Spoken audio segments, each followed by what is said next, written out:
عزیز بزرگوں، دوستوں، دینی بھائیوں، آج کچھ اہم باتیں قرآن مقدس کی تلاوت کے تعلق سے کہ قرآن مقدس کی تلاوت کرنے سے انسان کو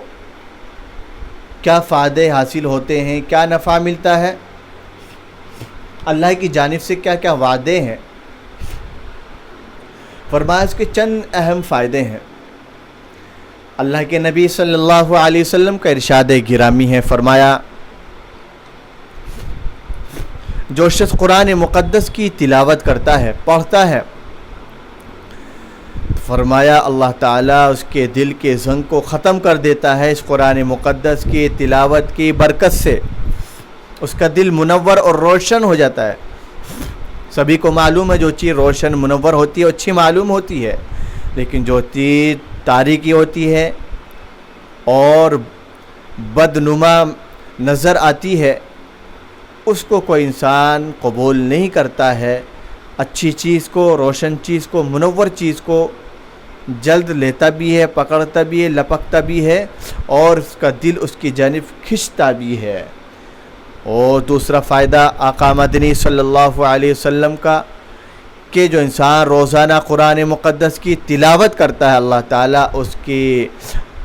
کی اللہ تعالیٰ کی محبت میں اضافہ ہوتا ہے، اللہ کی نظر کرم رہتی ہے، اللہ کی رحمت اس بندے پر ہوتی ہے۔ اور تیسرا فائدہ جو اہم فائدہ ہے وہ یہ ہے کہ جو انسان بغیر سوچے سمجھے بھی قرآن مقدس کی تلاوت کرتا رہتا ہے، اللہ تبارک و تعالیٰ اس شخص کے نامہ اعمال میں ایک ایک حرف کے بدلے میں 10 نیکیاں لکھوا دیتے ہیں۔ کتنا اہم فائدہ ہے۔ مثال کے طور پر قل هو اللہ احد، انا اعطیناک الکوثر، الحمد للہ رب العالمین، الرحمن الرحیم۔ قرآن مقدس کے کسی بھی پارے سے، قرآن مقدس کے کسی بھی صفحے سے، ورق سے کچھ بھی انسان پڑھ لیتا ہے بغیر سوچے سمجھے کہ اس کا ترجمہ مجھے معلوم نہیں ہے، اللہ نے کیا پیغام دیا ہے اس آیت کے اندر، اللہ کا کیا پیغام ہے اس آیت کے اندر، کیا تعلیم ہے، کیا سبق دینا چاہتے ہیں، معلوم نہیں ہے، لیکن پھر بھی اللہ تعالیٰ کی کرم فرمائی، اللہ کی نظر کرم فرمائی اور اللہ تبارک و تعالیٰ کی کرشمہ سازی یہ ہے کہ اللہ تعالیٰ بغیر سوچے سمجھے جو انسان قرآن مقدس کی روزانہ تلاوت کرتا ہے، معلوم نہیں ہے کس کے ترجمے کا لیکن پھر بھی پڑھتا ہے، اللہ تعالیٰ ایک ایک حرف کے بدلے میں 10 نیکیاں لکھ دیتے ہیں۔ قل هو اللہ احد میں کئی الفاظ ہیں، قل میں 2 الفاظ ہیں،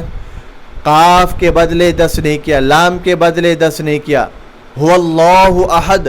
ہا کے بدلے 10 نیکیاں۔ اس طریقے سے ترتیب ہے، اللہ کا وعدہ ہے، اللہ کے وعدوں پر یقین اگر کسی انسان کا جم جاتا ہے تو اللہ تبارک و تعالیٰ کے احکاموں پر عمل کرنا اس کے لیے آسان ہو جاتا ہے۔ اس لیے اللہ نے ہم سب کو ایمان کی دولت سے نوازا ہے۔ اپنے دل کو، اپنی زندگی کو روشن کیجئے قرآن مقدس کی بار بار تلاوت سے، بار بار پڑھنے سے، بار بار سننے سے، دیکھنے سے۔ اس کے قرآن مقدس کو بار بار پڑھنا بھی عبادت ہے، سننا بھی عبادت ہے، دیکھنا بھی عبادت ہے۔ اس لیے ان تمام چیزوں سے آج تک ہم محروم ہیں۔ اس محرومی، اس غفلت کی جو پٹی ہم نے آنکھوں پہ باندھ رکھی ہے، دل پر تان رکھی ہے، اس کو کب ختم کیا جائے گا؟ اس لیے عزیز بزرگوں، دوستو، ضرورت ہے اس وقت میں کہ ہم اپنے آپ کو غفلت کی چادر سے نکل کر اور سستی والے کاموں سے نکل کر ایک ایسی زندگی گزارنے کے لیے اپنے آپ کو تیار کریں کہ جو زندگی آنے والی نسلوں کے لیے نمونہ بنے، معاشرے والوں کے لیے بھی نمونہ بنے، جو ہم سے ملے اور جلے وہ بھی ہم سے ایک سبق حاصل کرے۔ میرے محترم بزرگوں، دوستو، بس یہی دعا ہے آپ حضرات سے، آپ میرے لیے بھی دعا کریں اور پوری امت کے لیے، امت مسلمہ کے لیے بھی دعا کریں کہ اللہ تعالی ہم سب کو ایمان کی دولت اور ایمان کی حفاظت کی صحیح طریقے سے پاسداری کے ساتھ، امانت داری کے ساتھ، دیانت داری کے ساتھ اس کی حفاظت کی توفیق مرحمت فرمائے، اور دل کے اندر دین کا جذبہ، قرآن مقدس کو بار بار پڑھنے کا شوق اور طلب پیدا فرمائے، اور سنتوں پر عمل کی توفیق مرحمت فرمائے۔ اور اللہ تعالیٰ سے دعا ہے کہ اللہ تعالیٰ ہم سب کو اپنی مبارک دین کے لیے اور ہماری نسلوں کو بھی اپنے مبارک دین کے لیے مرتے دم تک قبول فرمائے۔ وآخر دعوانا ان الحمد للہ رب العالمین۔